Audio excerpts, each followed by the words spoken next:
Paying mortgage interest, a killer or a wealth builder? Let's talk about it today.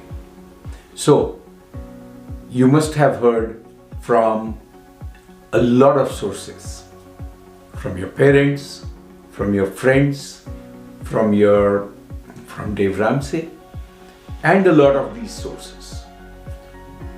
They warn about borrowing money in the first place. They warn about the interest that you pay. They warn about what kind of a killer this is. But let me walk you through one item at a time, and then let's figure out at the end of this video as to whether this is a killer, paying mortgages, interest, or whether it's a wealth builder, strategic wealth building partner for you. So let's get started. The first thing that all these naysayers realize, or here is how they go. They pull up an amortization table. They pull the total amount of mortgage that is paid over the life of the loan, amount of interest that is paid over the life of the loan. They add that up and say for $1 million purchase price, 800K mortgage, they pay about say $1.6 million in interest over the life of the loan. I'm taking these numbers and I'm going to put tables of exactly these numbers and will give you the exact data. Now, the first and foremost is the tax benefit. Up to 750K of the mortgage, all that interest that you pay is tax deductible. So what happens is, if you're taking $800,000 at 6%, $48,000 per year is deducted from your income. A typical household's federal tax bracket here in the Bay Area is about 32%, and the state tax is about 9%. Add these two up, you're looking at about 41-42%. And this is for the low income earners. The high income earners pay about 37 to 39% in federal taxes and 13.3% in state taxes. So they almost pay 50% in taxes. So if they are paying $48,000 in interest over the whole year, their real out of pocket is only $24,000. So far with me? Now, if you look at the life of the loan, as so long as you keep that interest payment high, like do not repay the mortgage and continue to keep paying the interest, you will be able to keep partnering with Uncle Sam in getting a tax break. The faster you pay this down, the faster Uncle Sam leaves you and you start paying the entire tax bill.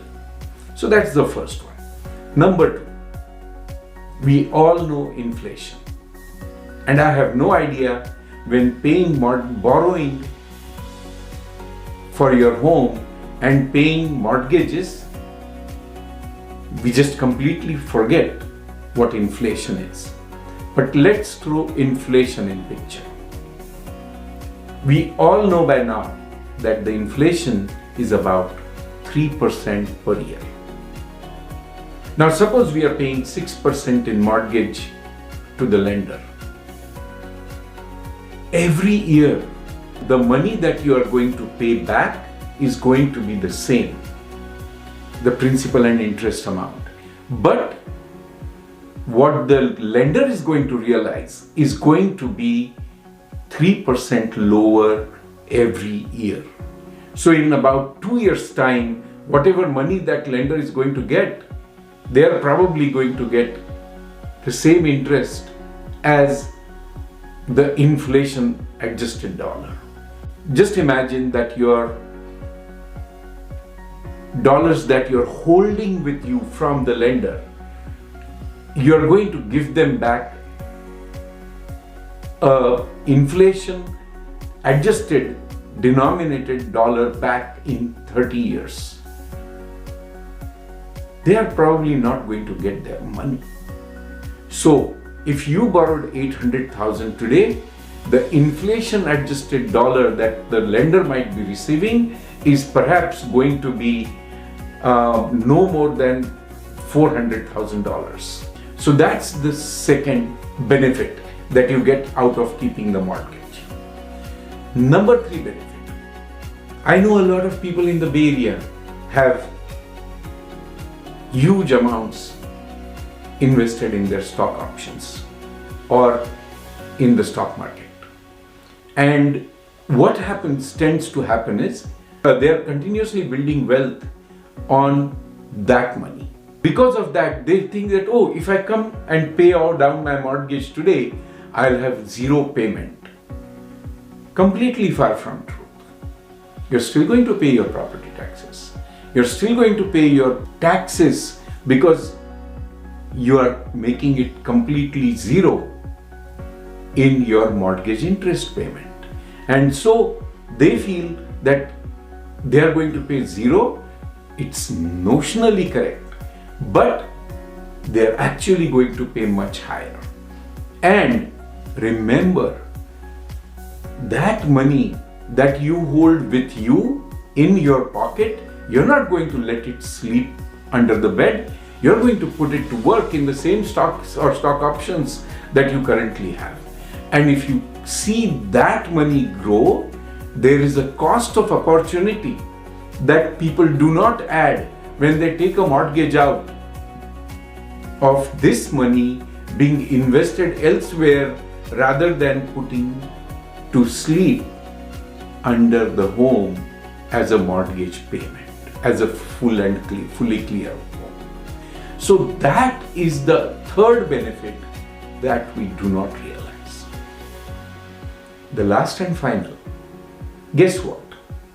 Your appreciation continues at the same rate on the value of the property, not on the amount of money that you have invested as down payment in the home.